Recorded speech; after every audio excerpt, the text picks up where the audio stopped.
And I just want to share with my viewers that it was somewhere in New York itself that you went to a temple and then seeing the forms of the deities, you felt something special, which has kind of changed the course of your life in a very significant way.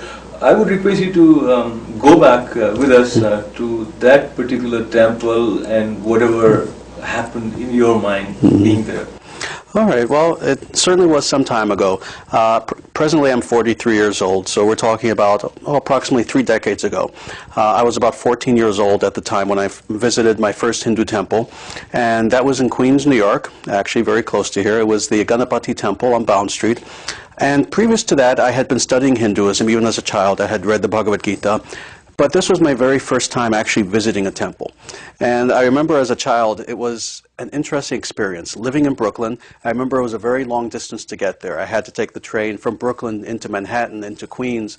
And then when I got off, to my dismay, I realized I then had to walk about half a mile. But what was interesting is, as I was doing this walking, I would pass house after house, and everything seemed fine. Everything just seemed familiar to me, you know, normal house after normal house. And then suddenly, there on my left was India. There was this beautiful, magnificently carved temple. And I was astounded just at how beautiful it was. But then I walked into the temple. And when I walked into the temple, I had this truly significant experience. First, just even walking into the door, I quite literally felt as if I was leaving behind the world I had known and I was now entering into a spiritual realm. And this, again, being my very first time at a temple, my senses were assaulted, but nicely, wonderfully assaulted. I was smelling the incense, you know. I was hearing the priests as they were reciting these beautiful Sanskrit mantras. As I looked all around me, I was seeing these beautiful images of the devas and the devis.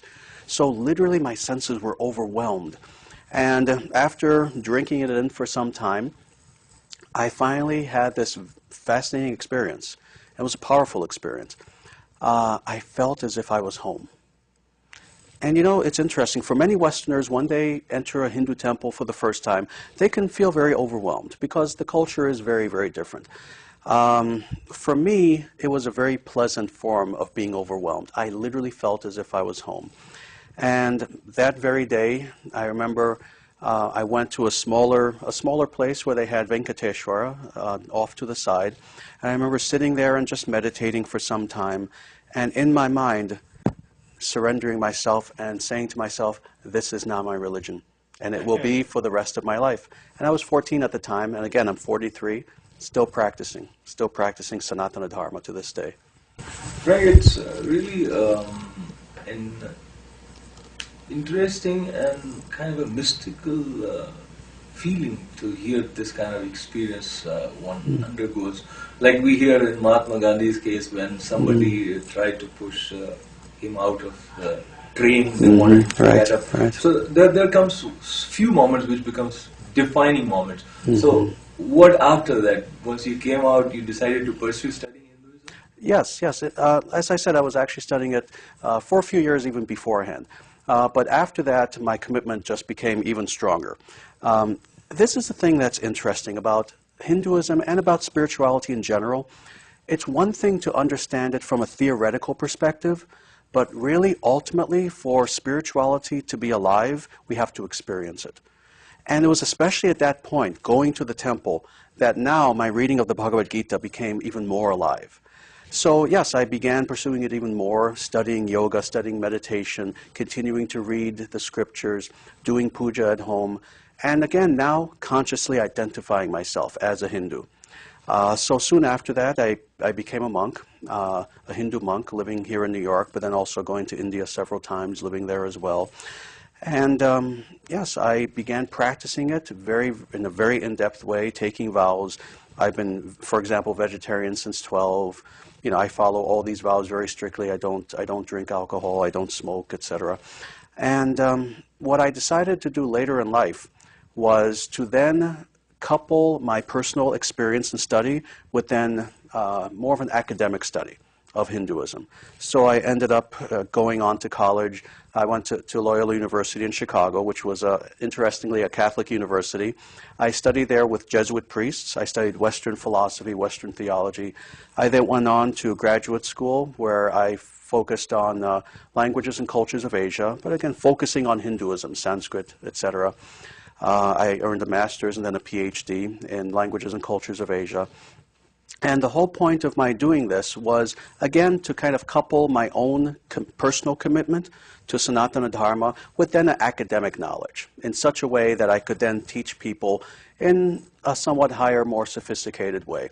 So I graduated with my PhD in 2002 from the University of Wisconsin-Madison, and what I've been doing since then has been essentially just traveling the country, traveling everywhere, and teaching people Sanatana Dharma. This is what I do full-time. I'm a full-time spiritual teacher, hence my name, Sri Dharma Pavartaka Acharya.